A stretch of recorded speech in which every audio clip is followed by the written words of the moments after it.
With remote work becoming so popular the last few years, I started to wonder, where can I work remote from? For an extended period of time, where could I get a digital nomad visa, and what does that look like, and what are the rules, and what are the countries? I went down a rabbit hole, and I'm going to share with you what I found for digital nomad visas in different parts of the world. So let's keep in mind, these are the rules for the country which you can get a visa for. How your own work contracts and whatnot are structured, I feel like is a different story. So you need to make sure that it's going to work for your job itself. These are just the visas that I found available that I thought were quite interesting. Starting with Italy. I've often thought about living in Italy for a prolonged period of time. I actually thought about that last night. And perhaps it's because I was watching Emily in Paris, but also perhaps maybe because I am part Italian. Maybe one day you'll see me in Italy. Who knows? Italy. Eligibility for this digital nomad visa is available for non-EU citizens who are remote workers, self-employed, or employees of a company outside of Italy. Pretty straightforward. Rules for application. Proof of housing, clean criminal record, and you must have valid health insurance. That's interesting. Valid health insurance in Italy or valid health insurance, I guess, outside of Italy would not help you at that point, so you have to get health insurance. Your income proof amount has to be a minimum of 28,000 euros annually, and you can stay for up to 1 year, and it's a renewable visa. And then I wanted to take it a step further and be like, how expensive would it be to live in some of these countries? Cost of living or monthly expenses, and then rent. So for Italy, major cities could cost you between 1,000 to 2,000 euros a month, and smaller cities between 700 and 1,200 euros a month for rent. And then other expenses, ballpark, around 900 euros a month. Croatia has a digital nomad visa, and I went to Croatia 2 years ago now. I was blown away. I absolutely loved it. I actually have plans to go back. From the food to the people, just how beautiful it is, how safe it is, the ease of getting around. It's one of those places I went thinking I would like it, but loved it. Anyways, the Nomad Visa, officially known as the temporary stay for digital nomads, available for non-EU citizens who work remotely for a company outside of Croatia or are self-employed freelancers. The rules for application: proof of temporary address in Croatia, comprehensive health insurance, and a clean criminal record.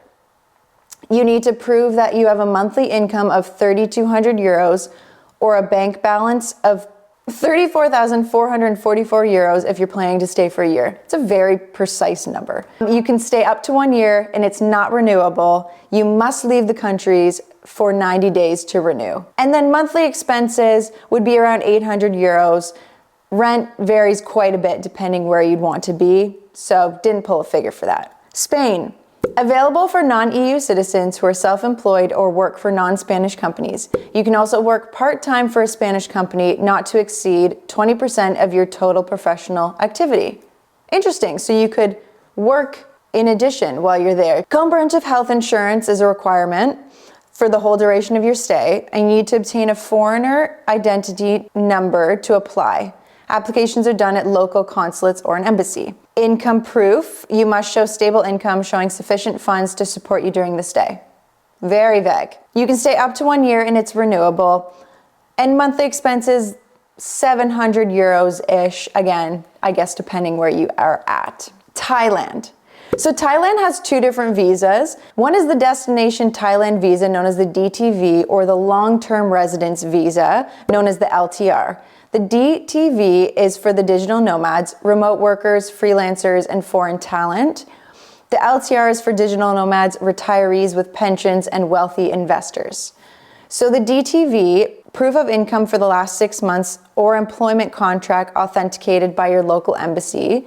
And for the LTR, health insurance coverage of at least 50,000 USD.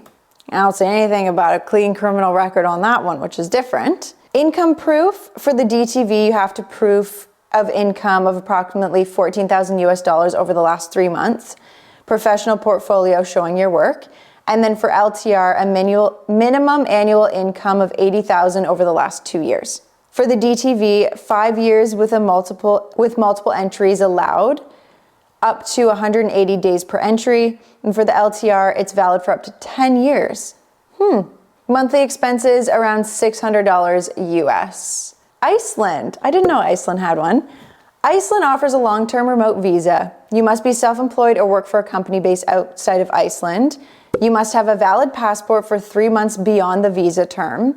And you must have health insurance for the duration of the stay, a clean criminal record, and you must not have had the Icelandic long-term visa in the past. Minimum monthly income of approximately $7,700 US, and if you're bringing a partner, it bumps you up to needing $10,000 a month. This visa is good for up to 180 days, so not too long. And then rent approximately for a 1-bedroom apartment in the city is $1,500 to $2,000 a month. Outside of the city, it lowers just over $1,000 to $1,500 a month roughly. And average expenses for a single person is about $1,300 a month. Not the cheapest place to live. It is gorgeous though. I did go a couple years ago. It was beautiful. Mexico. Mexico has a digital nomad visa option, and it's known as the temporary resident visa. You can be self-employed or work for a company outside of Mexico, and you also qualify if you own property in Mexico valued at $346,000 USD or higher. You must have a valid passport for 6 months beyond the visa term, a clean criminal record, and health insurance for the duration of your stay. You must maintain a bank balance of $43,000 US for the last year, or earn a monthly income of $2,595 US for the last 6 months. It's initially good for 1 year, but it's renewable for up to 4 years, and monthly expenses in Mexico might sit you around $700 US. Estonia. I've met a lot of lovely Estonians lately.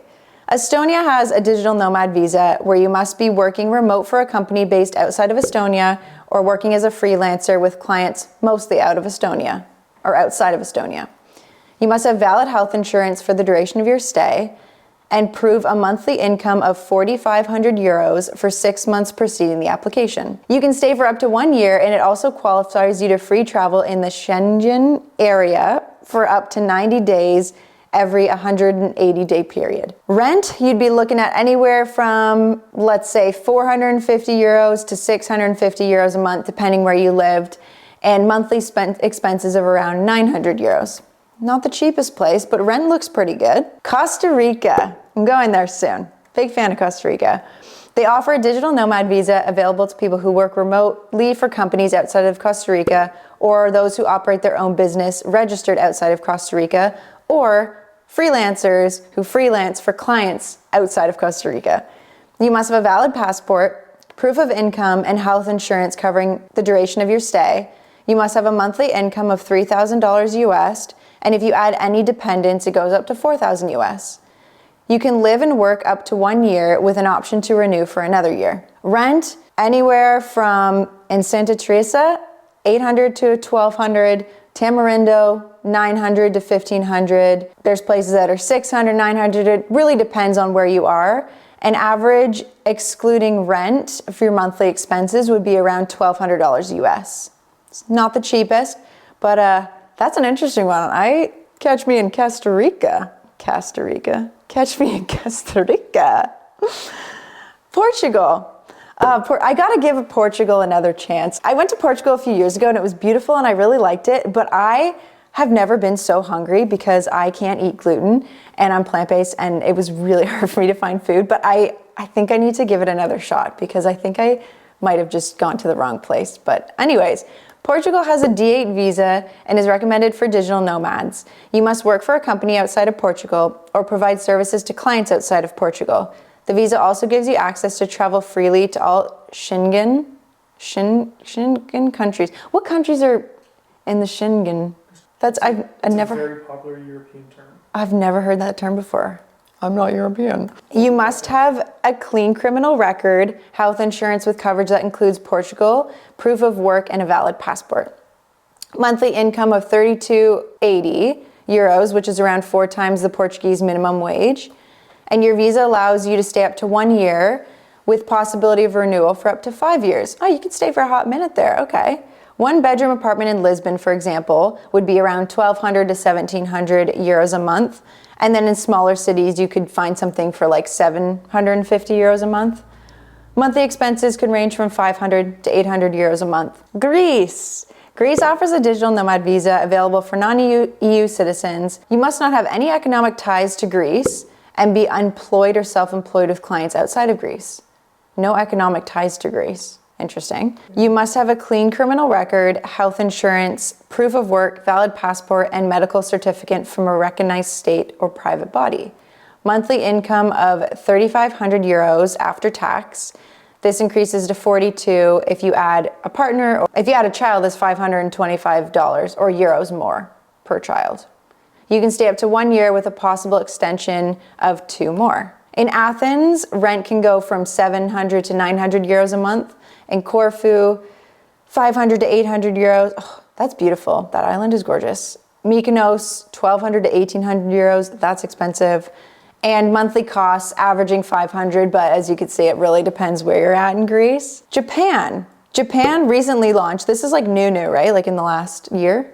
Yeah. Japan recently launched a nomad travel visa, and to be eligible, you must be a citizen of a country with a signed tax treaty, and there's 49 of those countries. You must be working remote for a company outside of Japan. You have to show proof of income, passport not to expire until 6 months after validity of visa. You need a minimum yearly income of approximately 68,300 US dollars per year, and you can stay up to 6 months. It's not renewable. And you can apply 6 months after leaving Japan for another one. Recipients are not able to rent long-term accommodation, so you'd have to just do short-term rentals. And your monthly expenses could be around $950 US, which is quite reasonable, but I feel like short-term rentals would really rack the bill up, depending, I guess, where you're at in Japan. Malaysia is the 12th on the list for their digital nomad visa, known as the DE Rantau Nomad Pass. I don't know if I pronounced that right, but we'll pretend. You must work in the digital domain. Content creation, digital marketing are examples, and all work must be for clients outside of Malaysia. Okay, so it's only to specific jobs. You must have a clean criminal record, health insurance for the duration of your stay, and a passport valid 14 months at time of application. Minimum annual income of 24,000 US dollars, and the visa is valid for 3 to 12 months, and it can be extended for a second year. And then rent can vary from 230 US dollars to $500 US per month. And then your monthly expenses, roughly $550 a month. So that's very, very reasonable. This is so interesting. I often think about this, and I know people that have done them as well, these nomadic visas. My only hesitation is my dogs. I'm like, they can't be flying across the world. My girl Oakley hates airplanes. Here's one in the sky, she's gone. Hates them. I can't even imagine her on a flight. She would be traumatized. She's not in that bed. I thought she was next to me this whole time. Turns out she's not. But a lot of these look super interesting. Have you ever tried or applied for a digital nomad visa? Have you ever worked remote for an extended period of time where you've needed one? Let me know your experience with any of these, or maybe there's another one for a country other than what I've listed here that is really interesting and you want to share about. But I'm curious to see if these kind of keep getting added to different countries over the years as we've seen remote work ramp up in popularity. Shout out COVID. So yeah, let me know in the comments if you've had any experience with this. And I'm interested in learning more about this Italy one, if I'm being honest. So I'm gonna go read more about that. And as always, thank you for being here. And I'll see you in the next video, work bestie. Toodaloo. That's interesting. Do you wanna do one of these?